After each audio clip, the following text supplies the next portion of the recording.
My name is Stephen Davis. I am a partner here at THL, and I am the Director of Mass Torts. One of the cases we work on, we commonly refer to as AFFF, and that stands for Aqueous Film Forming Foam. It's sometimes called firefighting foam, and it's a foam that's just used to help put out fires and make sure they don't restart. And a lot of times it's used in the context of airports and aircraft and that kind of thing. The particular problem with AFFF is something called PFAS or PFAS. It's forever chemicals, and there are particular chemicals that have properties that really help in certain instances, but have some particular dangers to people who are exposed to them. And we know that PFAS or forever chemicals are included in many types of AFFF and in turnout gear that's commonly worn by firefighters. That can get pretty technical and pretty complicated, and my partner Chad Finley has done a deep dive into the science of AFFF and turnout gear and PFAS, and he's going to talk a little bit about what that means and how it affects people. Hey everyone, my name is Chad Finley, and I'm one of the partners here at TorHoerman Law. And Tyler had asked me to kind of answer some questions that people typically have about AFFF and PFAS. So the first question that we typically get is, what is it? So AFFF is aqueous film forming foam, AFFF for short, which is what most people say because it's quite a mouthful, but it's a type of firefighting foam that was developed in the 1960s.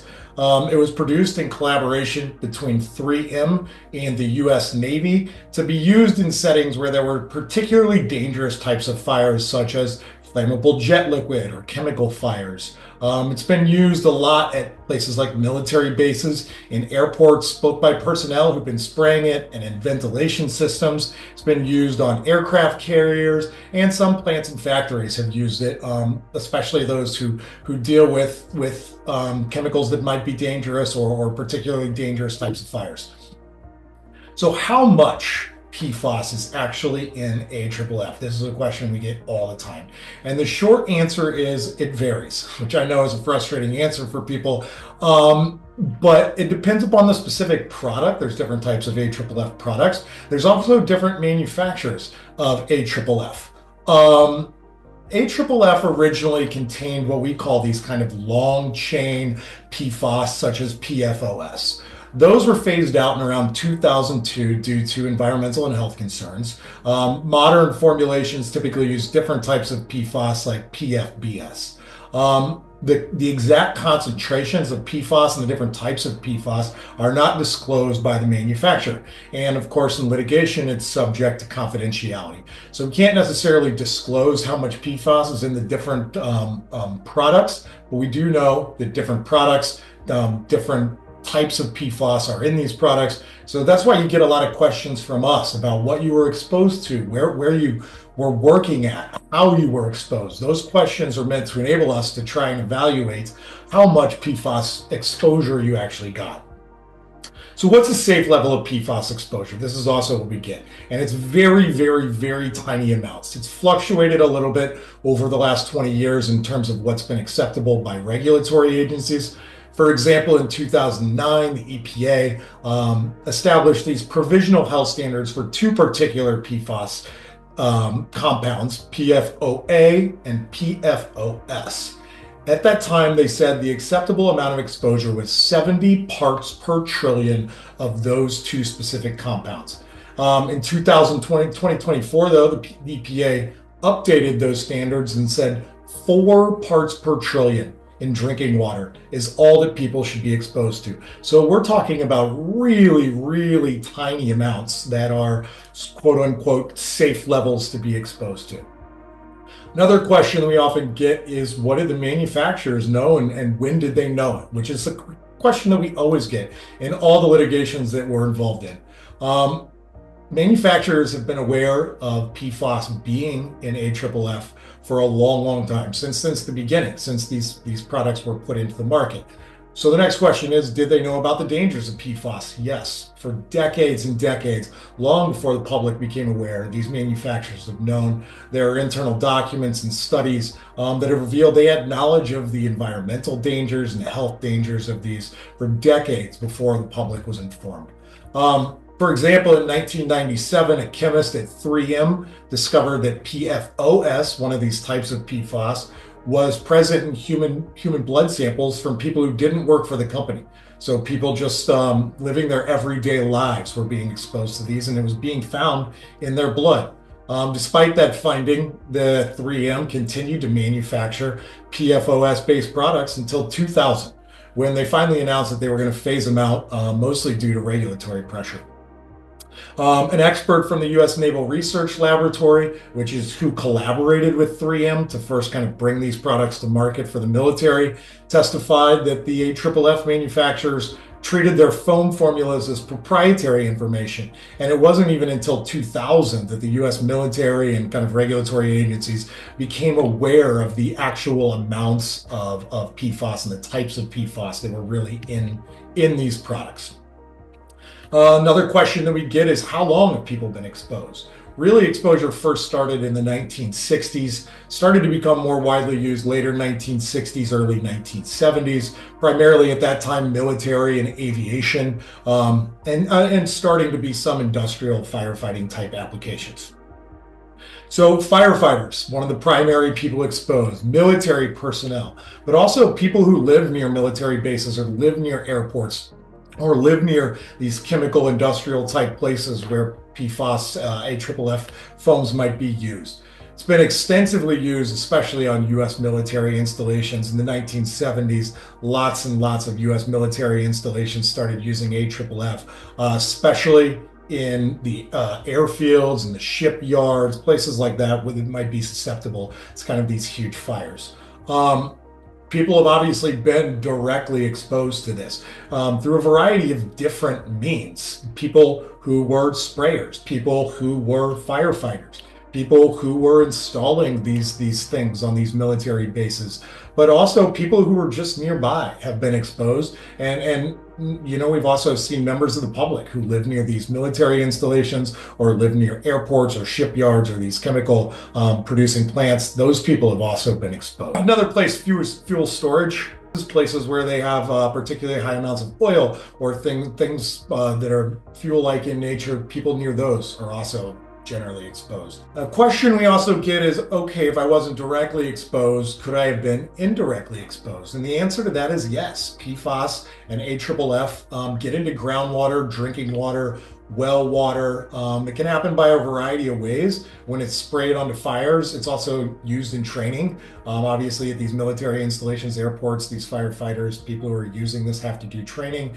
It gets onto the surface and then it seeps into the soil and nearby waterways as runoff. And then it can get into things like the local water source, into water wells. And it's particularly dangerous because PFAS doesn't really naturally degrade, and it doesn't naturally degrade fast. So what has to be done is remediation. But it also means that once PFAS gets into drinking water, gets into one of these municipal water systems or a stream, it persists for a long, long time. It's not like it just runs off and runs away and it's gone. It persists for a long time. Therefore, decontamination efforts have to be undertaken, and those are time consuming and expensive. So people often question, you know, is PFAS in our water dangerous? Yes, it absolutely is. PFAS accumulates in people, and what that means is it also doesn't dissolve or get degraded by your body. It doesn't get excreted by your body. So over time, the more PFAS that you're exposed to, the more it accumulates in the body and the higher the levels are. And obviously then the bigger health risks that an individual might have. So how does it typically spread? It can be groundwater flow, it can be in municipal water systems, it can be in private wells, it can be in agricultural irrigation systems. You know, the only real way to know the level of PFAS that you're being exposed to is by testing and having water tested. Going back to kind of the levels, as we talked about, you know, really it's 4 parts per trillion. Past 2024 has been the regulatory limit. Some of the testing that's been done, not on municipal water sources, but on actual military bases and installations, have seen insanely high numbers. Some of them have been as high as 13 million parts per trillion. of PFAS at these military installations and samples from soil and water. Seen other levels that are 800,000 parts per trillion, the levels that are highly, highly in excess of the standards that the EPA set in 2024. What's exposure been linked to? That's another question that we often get asked. Serious health issues, unfortunately. It's been linked to certain types of cancers, kidney, testicular cancer, thyroid disease, liver damage, immune system dysfunction. It's been linked to developmental problems in unborn children and children, obviously are particularly susceptible. So the question we often get is, why is AFFF, though, more dangerous of an exposure than PFAS generally? For example, somebody drinking water near one of these military sites or one of these airports is not going to be exposed to the same levels generally as somebody who's working directly with AFFF. And the reason for that is a few different reasons. First of all, people who are working directly with AFFF, it's got higher concentrations, but those people are also coming into constant direct contact and skin absorption, even if they're wearing personal protective equipment. As we all know, it can still get on your hands, still get on your feet, still get on your skin.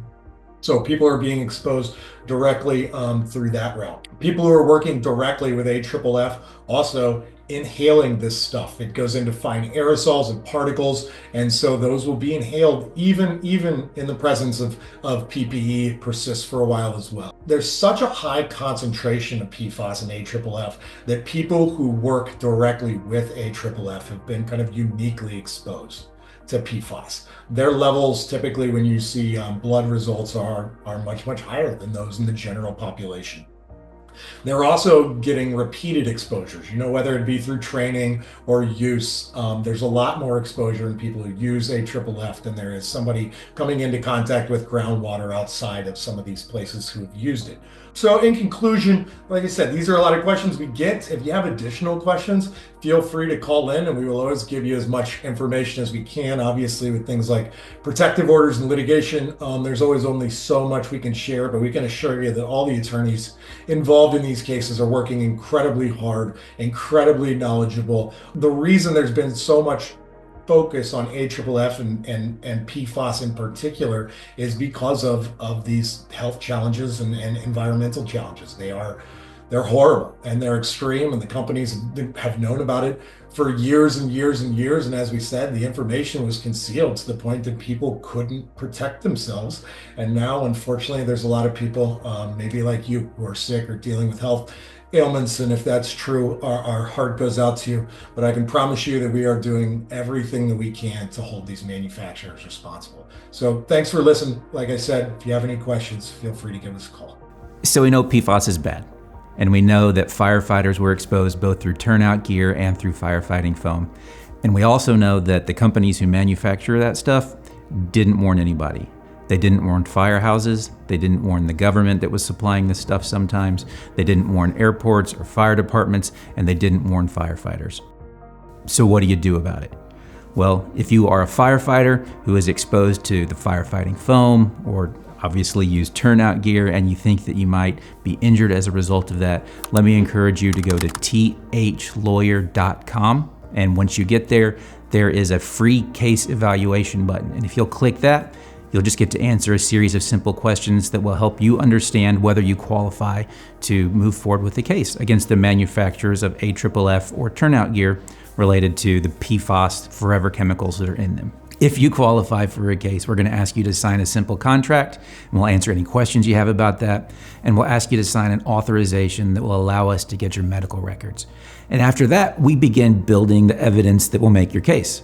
We'll gather that evidence from medical records, from employment records. If you were in the military, perhaps from your military records. We'll work with you to build the information that will take to make your case go forward. I know that PFAS and AFFF and turnout gear, the whole question of how it injures and whether it injures can be super complicated.